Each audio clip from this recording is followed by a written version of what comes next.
Colt Cabana. Yeah, we're going to be talking about Colt Cabana, and it's because of CM Punk. Today's news on Our Wrestling News is about Colt Cabana being pulled from AEW programming and why that may be the case.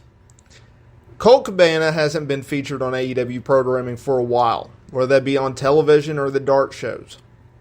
Dave Meltzer reported in the latest edition of the Wrestling Newsletter that Colt Cabana is earmarked for the ROH brand when and if that starts, as ROH has no TV deal in place right now. And then this is where it gets interesting. Meltzer added, and I quote, "This may be in some form related to his issues with CM Punk," end quote. Now, of course, CM Punk has been there since last August. Colt Cabana has been there since 2019.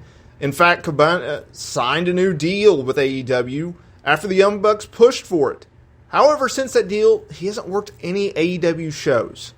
His last AEW appearance came on Dark, when he lost a tag team match to the Butcher and the Blade. His last Dynamite match came on the Thanksgiving edition of Dynamite when he lost to Bryan Danielson.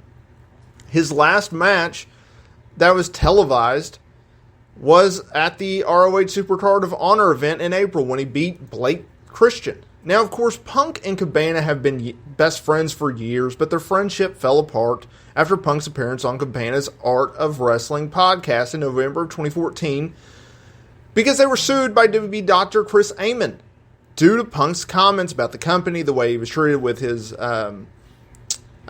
infection on his back and everything like that. It was just a freak show.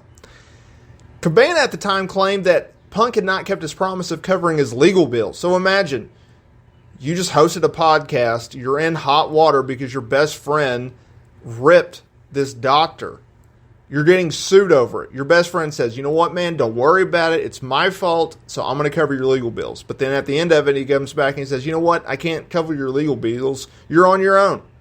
Yeah, that'd make you a little upset. So what did Cabana do? He filed a lawsuit against Punk. And then what did Punk do? He countersued. In the end, both lawsuits were later dismissed. So, this is very interesting from a guy that some people like and some people don't in CM Punk. And now all of a sudden, Cabana hasn't been seen or used in months. It's very interesting. Please consider leaving a like on this video and subscribing to the channel for more wrestling content. And I'll see y'all in the next video.